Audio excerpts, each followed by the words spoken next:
In June 2022, the quiet Detroit suburb of Roseville, Michigan, became the scene of a crime so shocking and heartbreaking that it reverberated far beyond its local community.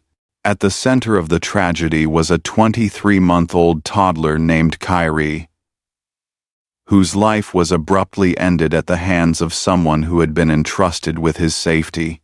The child's death was not the result of a random act of violence or a tragic accident on the streets. Instead, it unfolded within the intimate sphere of trust between neighbors and friends, where a young mother, struggling with the burdens of early parenthood, placed her faith in another young woman she believed understood her struggles. This trust, so essential in moments of desperation, became the vehicle of betrayal that culminated in Kyrie's death. The victim, little Kyrie, was the only son of 18-year-old Taylor Starks.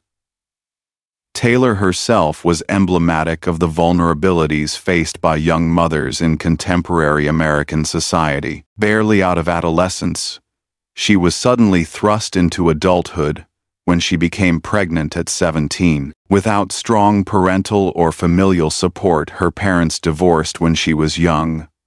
Leaving her with fractured connections, she was forced to shoulder the responsibilities of parenthood almost entirely alone. Life for Taylor was defined by balancing precarious part-time jobs, trying to complete her education, and caring for her infant son. The emotional weight of these responsibilities was profound, yet she often described Kyrie as her light and her reason to persevere. His smile, his laughter, his unsteady steps through the apartment became her source of strength. To her, he was not just her child but her partner in survival.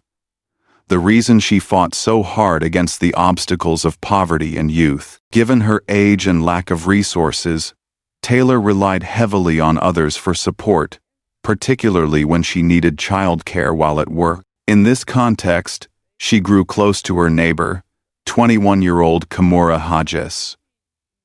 Like Taylor, Kimura was a single mother raising a young child of her own. This similarity created an immediate bond.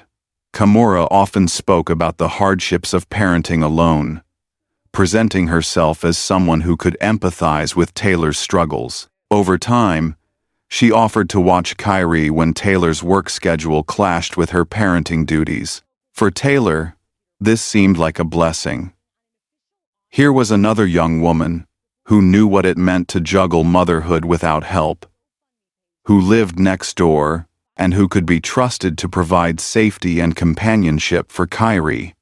The relationship between the two women initially appeared to be one of solidarity and mutual assistance, born out of necessity and shared experience. Yet, beneath this surface of shared motherhood, Kimura's life was riddled with instability. She lacked steady employment and was often described by neighbors as erratic in her moods. Though she outwardly performed the role of a friendly, helpful young woman, her temperament was unpredictable. There were moments of charm, warmth, and apparent generosity, but these were shadowed by episodes of volatility. Kimura could lose her temper quickly, yelling at her own child or showing signs of frustration that seemed disproportionate to the situation. Her reliance on welfare and occasional family support painted a picture of someone perpetually on the edge of crisis. While to the casual observer she might have appeared simply as another struggling mother in a working-class neighborhood, in reality, she embodied a dangerous combination of stress, immaturity, and poor emotional regulation. Taylor, however, did not perceive these warning signs. In her eyes, Kimura was a peer, a confidant who could be relied upon when life became overwhelming. She had few alternatives, and the absence of affordable, trustworthy childcare services left her with little choice but to accept the help offered by her neighbor. In doing so, she unwittingly placed her son in harm's way. The arrangement quickly became routine.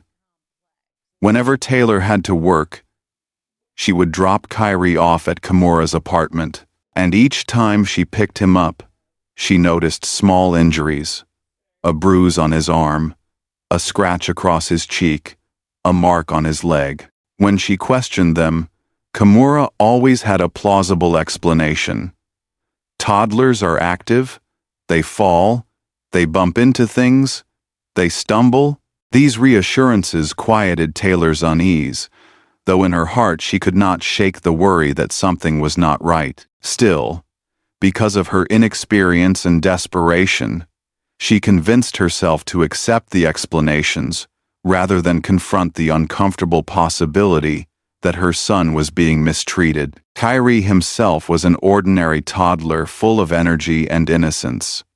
At nearly 2 years old, he was learning to speak in short words, clinging to his mother when she left but eager to explore when she returned. He adored simple toys, the sound of music, and the comfort of his mother's embrace. His vulnerability was total. He depended on others not just for food and shelter but for safety, affection, and protection from harm. His young life, filled with promise and potential, was entirely at the mercy of the adults entrusted with his care. It is this vulnerability that makes crimes against children so horrifying. They strip away not only a life, but the possibility of a future. The offender in this case, Kimura Hodges, represents the tragic intersection of personal weakness and societal failure. She was young, inexperienced, financially unstable, and carrying her own burdens as a single mother. But while many young mothers struggle without ever harming their children, Kimura allowed her frustrations and insecurities to manifest in violent behavior. Her decision to lash out at Kyrie, and later to conceal her actions, points to a character shaped not only by stress, but also by cruelty and selfishness. Her background revealed no stable employment, no consistent support system, and an erratic personality that should have raised red flags long before tragedy struck. When viewed together, the profiles of the victim, the mother, and the offender illustrate a painful social reality. A young mother, barely more than a child herself, was forced to navigate adulthood without guidance, left to rely on a neighbor whose own life was unstable. A child, too young to speak or defend himself, was left at the mercy of an unfit caretaker. And a young woman, outwardly presenting herself as a helper, ultimately revealed her inability to cope with her own circumstances, choosing violence and deception over responsibility. The general information surrounding this case paints a portrait of vulnerability on multiple levels. The vulnerability of a child, the vulnerability of a teenage mother, and the vulnerability of a community unprepared to protect its weakest members. It was within this fragile ecosystem that Kyrie's short life was entrusted to Kimura Hodges. This trust, given in desperation, became the foundation upon which the crime was built. In the end, the tragedy underscores how quickly an ordinary arrangement between neighbors can collapse into catastrophe when unchecked instability and unspoken violence are allowed to fester in silence. The tragic evening of the 13th of June 2022 began with routine familiarity. For Taylor Starks, who was barely holding her life together, there was nothing unusual about dropping her toddler off at her neighbor's apartment before heading to work. She had done it many times before. Kyrie, clinging to his mother's leg in the way toddlers do when sensing separation, was handed into the care of Kimura Hodges, the young woman whom Taylor believed she could trust. With reassurances exchanged, Taylor left for her shift, unaware that she was leaving her son at the threshold of his final hours. What unfolded behind the closed doors of Kimura's apartment that night was a slow unraveling of trust, deception, and violence. According to later forensic evidence, Kiri suffered blunt force trauma to his head sometime during the evening. The exact circumstances of the assault remain uncertain, whether it was a violent strike in anger, a forceful throw, or a shake strong enough to cause catastrophic brain injury. But the result was unmistakable. A child, barely 2 years old, sustained injuries that fractured his skull and caused extensive internal bleeding. For someone of his size and age, such trauma was almost immediately life-threatening. In those moments, Kimura faced a choice: to call emergency services and seek help, or to conceal what had happened in a desperate attempt to protect herself. Her decision was chilling. She chose concealment. Rather than dialing 911, she picked up her phone for a different purpose. She took photographs of the injured boy, limp and struggling, and sent them to his mother. In these images, which would later be used as damning evidence in court, Kiri appears visibly distressed, his eyes unfocused, his body showing signs of rapid decline. But instead of telling the truth, Kimura crafted a narrative designed to deflect suspicion. She told Taylor that the boy had ingested soap and was having an allergic reaction. It was a story thin enough to fall apart under scrutiny, but in the moment, it was enough to mislead a worried mother at work who could not fathom that her child might be in mortal danger at the hands of someone she trusted. Meanwhile, Kiri's condition worsened. Seizures overtook his small body, leaving him convulsing in pain and fear. Each seizure was a signal that his brain was under severe duress. Yet Kimura remained passive, watching the progression of his suffering without summoning medical help.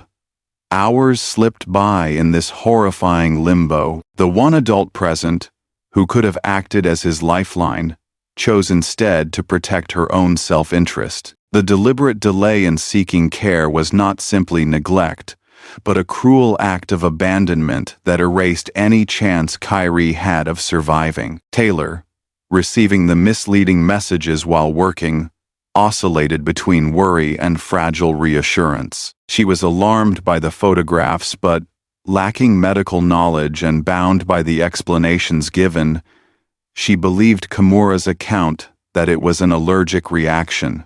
Had she known the truth that her child's brain was swelling from a violent blow, she would have rushed home immediately or called emergency services herself. By the time she realized the seriousness of the situation, it was too late. The deceptive narrative had stolen the precious window of opportunity during which her son's life might have been saved. As midnight approached, Kiri's state had deteriorated to the point of near death. Only then did Kimura decide to bring him to the hospital. By the time they arrived, he was unresponsive. Medical professionals immediately recognized that this was not a case of soap ingestion or minor accident. The boy's body told its own story. Fresh head trauma, multiple bruises in different stages of healing, and signs of prolonged abuse. Doctors worked to stabilize him, but the injuries were too extensive. Despite every effort, Kiri's life could not be saved. In the sterile, brightly lit room of the emergency ward, surrounded by frantic medical staff, his brief life came to an end. Taylor's arrival at the hospital was marked by disbelief and anguish. She rushed through the doors only to be told that her son had not survived. The images of that night, her cries echoing down the corridor, her disbelief at the betrayal by someone she thought was a friend, became etched in the memory of all who witnessed it. For Taylor, the world collapsed in an instant. In entrusting her child to Kimura, she believed she was making a practical choice dictated by necessity. That decision, made countless times before, had now cost her the only thing that mattered. Kimura's behavior following the child's death added another layer of cruelty to the unfolding tragedy. Witnesses recalled her demeanor at the hospital as detached and inconsistent. She repeated her false story about soap ingestion, insisting that she had done nothing wrong. This attempt to maintain her deception in the face of overwhelming evidence underscored her lack of remorse. Even as Taylor wept uncontrollably, Kimura tried to shift the narrative away from her own actions, hoping to escape responsibility. It was a futile attempt. Doctors, nurses, and soon the police all recognized the glaring inconsistencies between her claims and the visible injuries on Kyrie's body. The broader community of Roseville was stunned when news of the case spread. Neighbors who had interacted with both women struggled to reconcile the cheerful image of Kimura they thought they knew with the brutal reality of her actions. Some admitted that they had heard cries and shouting from her apartment on previous occasions. Others recalled seeing Kyrie with unexplained bruises but had never intervened. Their silence, born out of reluctance to interfere in private matters, weighed heavily in the aftermath. The sense that the tragedy might have been preventable if someone had spoken up sooner deepened the community's grief and guilt. The sequence of developments that night, violence, deception, delay, and death, forms a chilling portrait of betrayal. Each decision Kimura made widened the gulf between life and death for Kyrie. When she struck or otherwise caused the injury, she crossed the line from caretaker to abuser. When she photographed his suffering instead of calling for help, she revealed a calculating instinct to protect herself. When she crafted a false story and withheld treatment for hours, she sealed his fate. By the time she finally carried him to the hospital, the boy's chances had already been extinguished. This narrative is not one of a single impulsive act but of a series of conscious choices that compounded in cruelty. It highlights how quickly trust can disintegrate, and how devastating the consequences can be when responsibility is abandoned. For Kyrie, those hours of neglect and deceit were the final chapter of his short life. For Taylor, they were the beginning of a lifelong burden of grief. For the community, they became a case study in the dangers of silence, misplaced trust, and the hidden violence that can lurk behind seemingly ordinary walls. When Kyrie's small body was wheeled into the emergency ward of the Roseville Hospital, the staff immediately sensed that the story presented to them did not match the reality before their eyes. The young boy arrived unresponsive, his skin pallid, his breathing shallow and irregular, and his head bearing visible swelling. Doctors and nurses rushed to resuscitate him, but within a short time they realized the injuries were far too severe. They pronounced him dead not long after admission, leaving Taylor collapsed in grief on the floor of the hospital corridor. As soon as the medical team had a chance to examine the boy more closely, they flagged the case as suspicious. The narrative of soap ingestion, hastily offered by Kimura, fell apart instantly under the scrutiny of trained professionals who had seen countless genuine cases of poisoning. None of the symptoms matched. Instead, what they observed suggested violent trauma. The autopsy that followed confirmed what doctors already suspected. Kyrie's skull had been fractured, with extensive bleeding within the brain. Forensic pathologists explained that such an injury could not result from a child accidentally falling or ingesting a household substance. It required a significant application of force, whether from a blow, a violent throw, or another act of direct assault. In addition to the fatal injury, the examination revealed numerous bruises of varying ages across his arms, legs, torso, and back. Some had formed days earlier, others weeks, indicating a history of repeated abuse. These findings painted a devastating picture. Kiri had not only suffered a single lethal attack on the night of June 13, but had endured a pattern of violence during the weeks or months he had spent under Kimura's care. The hospital staff immediately notified the Roseville Police Department, who arrived to begin the formal investigation. Detectives separated Kimura and Taylor for questioning. Taylor, distraught, could barely process the reality of her son's death. She repeated what she knew, that she had left her son in the care of her neighbor, that she had received strange photos and messages about soap ingestion, and that she had rushed to the hospital only to find her child gone. Her pain was raw and unfiltered, her account consistent with that of a young mother blindsided by betrayal. Kimura, on the other hand, offered a story riddled with inconsistencies. She insisted Kiri had been playing and somehow ingested soap, causing him to collapse. She claimed she panicked, took photos to show his mother, and eventually brought him to the hospital when he did not improve. Detectives, however, quickly recognized the implausibility. Soap ingestion might cause vomiting or irritation, but would never fracture a skull. Her demeanor also struck investigators as suspicious. She appeared less devastated than defensive, often attempting to deflect questions rather than grieve the loss of a child in her care. Search warrants were issued for Kimura's apartment and her phone. Inside the residence, investigators found rags with bloodstains hidden in the trash, broken toys consistent with blunt force impacts, and surfaces that had recently been wiped down, as if someone had attempted to clean evidence.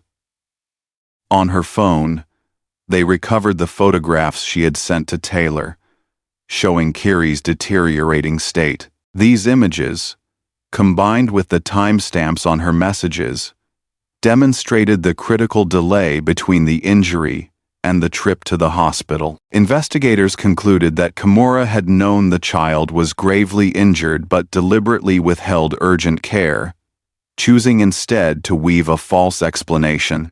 Neighbors were interviewed, and many revealed details that further incriminated Kimura. Several admitted hearing loud shouting and a child crying from her apartment in the past. One neighbor confessed seeing Kiri with unexplained bruises but had not reported it, assuming toddlers often hurt themselves while playing. Another described Kimura as volatile, often irritable with her own child, and suspected she was not suited for caring for others. These testimonies helped build a pattern of behavior. Kimura had displayed aggressive tendencies before, and Kiri had likely suffered ongoing abuse in her custody. With this growing body of evidence, prosecutors moved swiftly.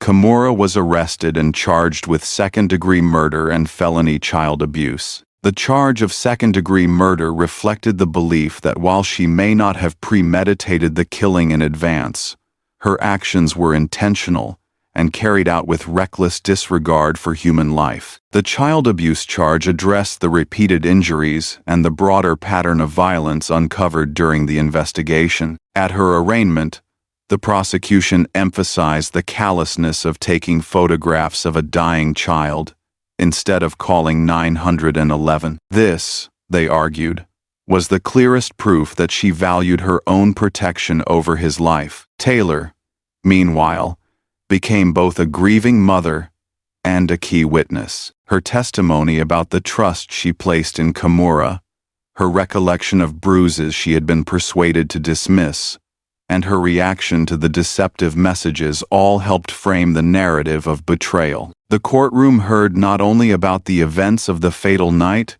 but also about the gradual grooming of trust that allowed Kimura to gain access to Kiri in the first place. The defense attempted to construct an alternative explanation, suggesting that Kimura was overwhelmed, panicked, and failed to make rational decisions under pressure. They painted her as another struggling young mother who made a tragic mistake. But the prosecution dismantled this portrayal by pointing to the physical evidence and the sequence of decisions made that night. The force of the injury, the delay in seeking medical attention, the false narrative of soap ingestion, and the attempt to clean the apartment all illustrated deliberate choices rather than momentary panic. As news of the case spread, it ignited widespread public outrage. Residents of Roseville and beyond questioned how such a tragedy could happen unnoticed. Why had the bruises not been reported earlier? Why did neighbors, hearing cries and shouting, remain silent? Why was a young mother like Taylor left without access to affordable, regulated childcare, forced to rely on unvetted neighbors? The case became more than a criminal proceeding. It was a mirror reflecting systemic failures in community vigilance and social support. Ultimately, the outcome of the investigation was unambiguous. Kiri's death was declared a homicide, the result of blunt force trauma and aggravated by neglectful delay. Kimura was held accountable as the sole perpetrator. The legal process moved toward ensuring she faced consequences. But for Taylor, justice was an imperfect balm. No conviction, no sentence, could restore the child she lost. For the community, the case left lingering questions about collective responsibility, about how many warning signs must accumulate before action is taken, and about the role of each individual in preventing child abuse. The investigation into Kiri's death did not just expose the guilt of one woman. It illuminated a chain of failures, personal, communal, and systemic, that allowed a vulnerable child to fall through the cracks. The forensic evidence told the story of violence. The text messages revealed deception. The neighbor's silence highlighted societal reluctance to intervene.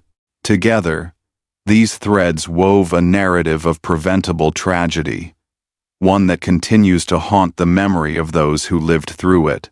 To analyze the death of 23-month-old Kiri at the hands of his babysitter, one must look beyond the shocking surface of the crime and delve into the complex web of motives, psychological factors, and social conditions that converged to produce such a tragedy. Crimes against children are often described as unthinkable, yet they do not emerge from nowhere. They are shaped by the interplay of immediate emotions, deeper psychological vulnerabilities, and systemic shortcomings that leave victims exposed. In this case, the threads of anger, fear, immaturity, and neglect intertwined with poverty, social isolation, and communal silence, creating a fatal environment in which an innocent child lost his life. The direct cause of Kiri's death was blunt force trauma inflicted by his caregiver, Kimura Hodges. In her own statements to police, she admitted feeling overwhelmed and frustrated while watching the toddler. Caring for a nearly 2-year-old requires energy, patience, and constant attention, qualities that, under stress, she lacked. Kimura's personal history already revealed an unstable temperament, prone to sudden bursts of anger and disproportionate responses to stress. It is not difficult to imagine a scenario in which a crying, restless child triggered her temper, leading her to strike, shake, or throw him in a moment of rage. This outburst was the proximate trigger, the spark that ignited the irreversible outcome. But the spark alone does not explain why she then chose deception over compassion, why she watched him seize and deteriorate without calling for help. Her actions after the injury are perhaps more chilling than the injury itself. By photographing the boy's failing body and texting his mother with a false explanation, she demonstrated a degree of calculation that undercuts the defense of panic. These were not the reflexes of someone in shock, but deliberate steps taken to craft a cover story. She was aware of the seriousness of the injury, otherwise she would not have attempted to create an alternative narrative. And yet, despite knowing the child needed urgent medical care, she withheld it. Her motive here was fear of accountability, a selfish instinct to protect herself at any cost. In prioritizing her own avoidance of consequences, she condemned the child to death.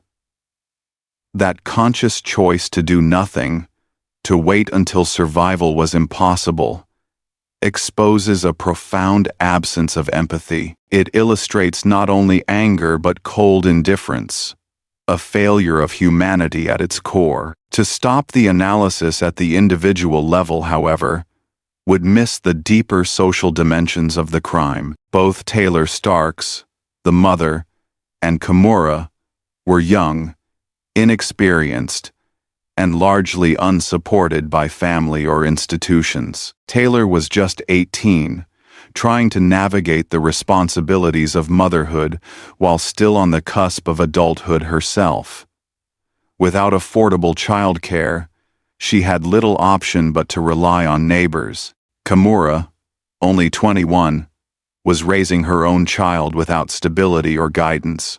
In a better resourced environment, both might have had access to services, counseling, or structured childcare systems that could have prevented this pairing from forming in the first place. The absence of such safety nets created the conditions for disaster. The concept of socially produced vulnerability is highly relevant here.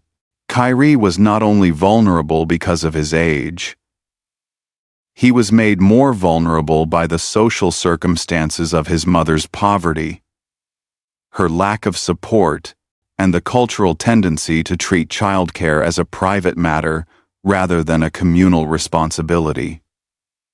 In many American communities, struggling single mothers are left to their own devices, expected to make do without significant institutional support.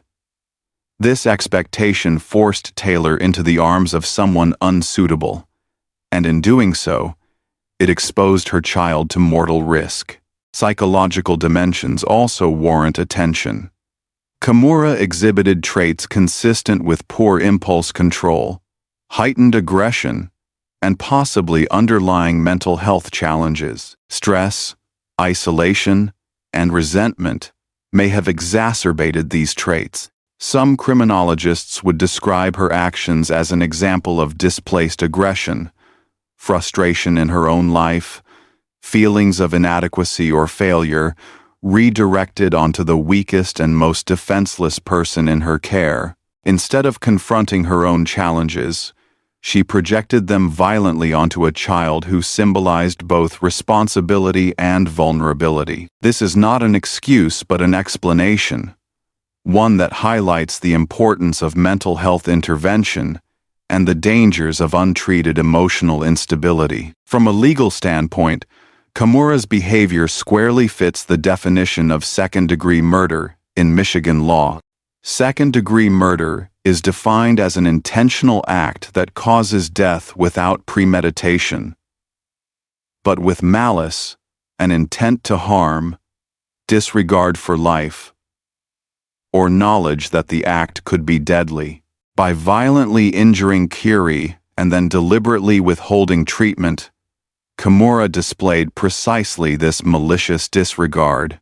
The separate charge of felony child abuse further underscores the systematic nature of her conduct. The bruises in various stages of healing demonstrate that this was not a one-time lapse, but part of a recurring pattern of abuse. Each prior incident weakened the boy physically and perhaps emotionally, priming the tragic outcome of June 13. The societal lessons from this case are sobering.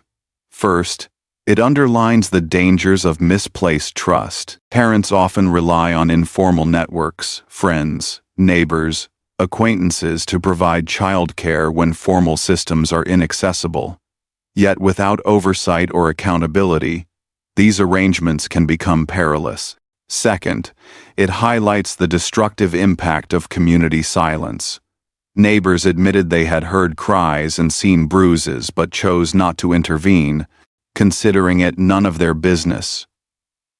That cultural norm of non-interference directly contributed to the lack of intervention that might have saved Kyrie's life.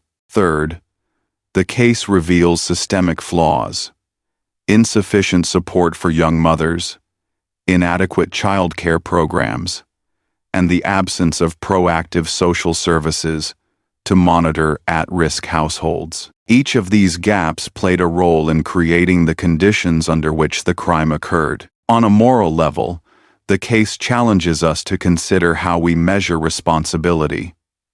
It is easy to isolate Kimura as the sole villain, and indeed her actions were criminal and indefensible. But responsibility radiates outward, to the systems that left Taylor without safe childcare options, to the neighbors who remained silent despite signs of danger, and to a broader society that continues to treat the struggles of single mothers as personal failures rather than collective responsibilities. Kyrie's death, therefore, is not only the product of one woman's violence, but also of many layers of neglect, individual, communal, and institutional. In conclusion, the analysis of this case reveals motives that are multifaceted.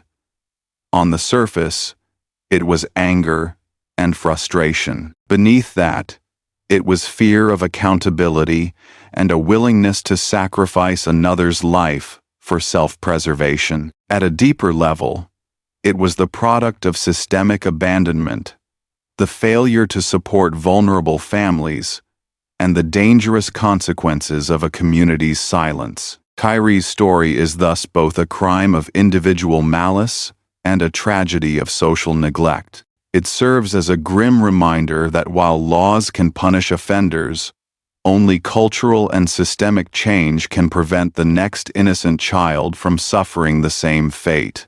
The case of 23-month-old Kyrie's death at the hands of his babysitter, Kimura Hodges, closes not simply as a chapter in the annals of criminal justice, but as a haunting parable about trust, vulnerability, and the responsibilities that extend far beyond the individuals directly involved. To conclude, an examination of this case is to recognize that the crime, though executed by a single offender, was made possible by layers of social, cultural, and institutional failure. Kyrie's death is at once the story of one young woman's violence and deception, another young woman's misplaced faith, and a community's silence in the face of warning signs. The conclusion must, therefore, weave together the strands of personal culpability, systemic oversight, and moral obligation to highlight what this tragedy means for the broader society. On the most immediate level, the narrative is stark and devastating.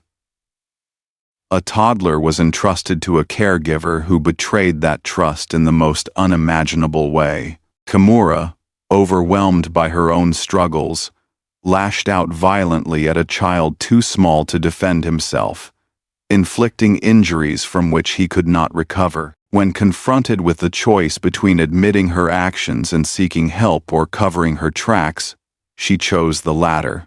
This decision marked the boundary between accident and homicide. Her photographs of a dying child, coupled with her fabricated story of soap ingestion, crystallized her guilt. She knew he was in danger and consciously withheld aid. This alone cements her legal and moral responsibility for his death. Yet the conclusion cannot end with the condemnation of Kimura alone. For Taylor, Kyrie's young mother, this tragedy represents the profound cost of vulnerability. Barely 18, she was navigating motherhood with minimal support. Without affordable childcare, without a stable network of family assistance, she turned to a neighbor who seemed to share her struggles. Her decision was not careless but desperate, shaped by necessity. To fault her entirely would be unjust, but to ignore the pressures that left her with so few options would be equally misguided. Taylor's grief, immortalized in her sobs in the hospital corridor, is not only a testament to her personal loss, but also an indictment of a society that leaves young mothers to fend for themselves in isolation. The neighbors' testimonies, too, remind us of the heavy weight of silence. Several admitted hearing cries and shouts from Kimura's apartment, observing bruises on Kiri, or sensing that something was wrong. Yet they said nothing, believing it was not their place to interfere in someone else's household. This silence, born of cultural norms that frame domestic life as private, proved deadly. In hindsight, any one of those observations reported to authorities could have triggered an intervention. But hindsight is not enough to save Kiri. The conclusion here is stark. Every moment of silence in the face of suspected child abuse is a gamble with a child's life, and in this case, it was a gamble that ended in tragedy. From a legal standpoint, the outcome affirms the capacity of the justice system to identify and punish wrongdoing.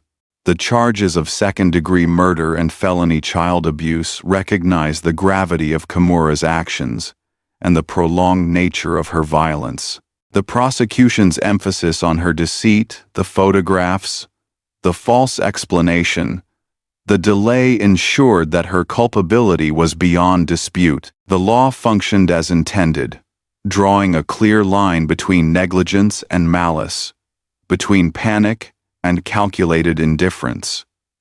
Yet even the most severe sentence cannot undo the loss of a child's life. The scales of justice, while they may balance punishment with crime, cannot restore what has been taken. For Taylor, the verdict will always be a hollow victory.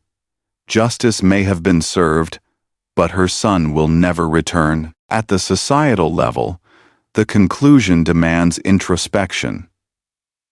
Kiri's death reveals a chain of systemic weaknesses that extended far beyond one violent evening. It exposes the absence of reliable, affordable childcare for struggling parents. It underscores the insufficiency of social services that should provide oversight in vulnerable communities. It highlights the inadequacy of communal vigilance when neighbors choose silence over action. Each of these weaknesses is a link in the chain that led to Kiri's death. Breaking any one of them by offering Taylor a safe childcare option, by equipping social workers to intervene earlier, by prompting neighbors to report signs of abuse, might have spared his life. The lesson is that preventing future tragedies requires more than prosecuting offenders. It requires reinforcing the social fabric that protects the weakest among us. On a moral level, the case leaves an indelible mark. It forces us to confront uncomfortable questions. How many other children are silently suffering in apartments, behind closed doors, because communities do not speak out? How many parents are making desperate childcare decisions with little support? How many individuals, like Kimura, harbor unaddressed emotional instability that festers until it erupts in violence? To answer these questions is to acknowledge that Kiri's death was not an isolated anomaly but part of a broader pattern of preventable harm. Each preventable death is an indictment of collective indifference. The social message that emerges from this case is clear. Protecting children cannot be left to individual families alone. It must be a shared responsibility.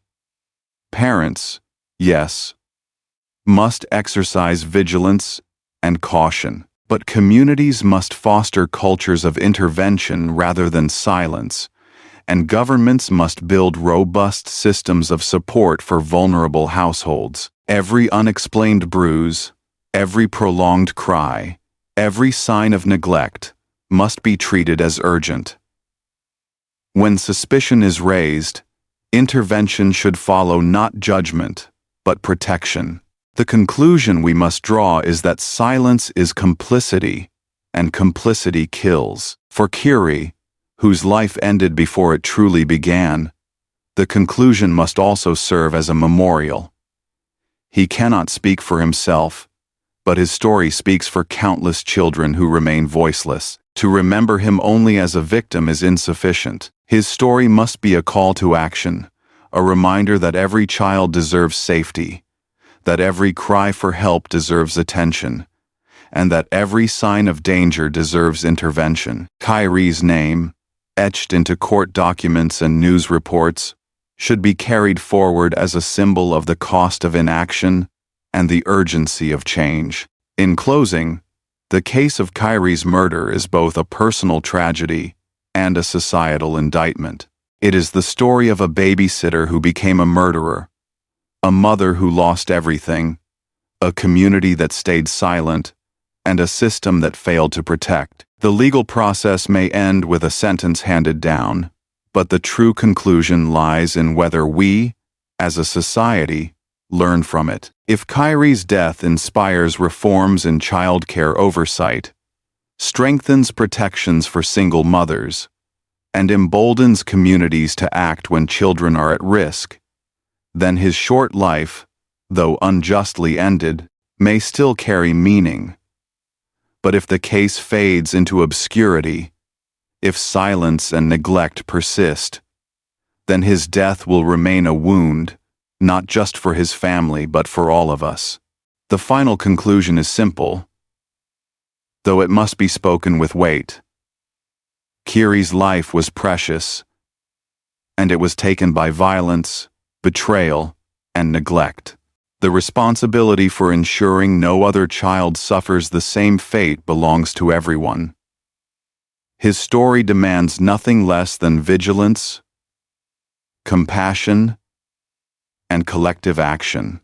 That is the legacy we owe him, the justice beyond the courtroom, and the truest form of remembrance.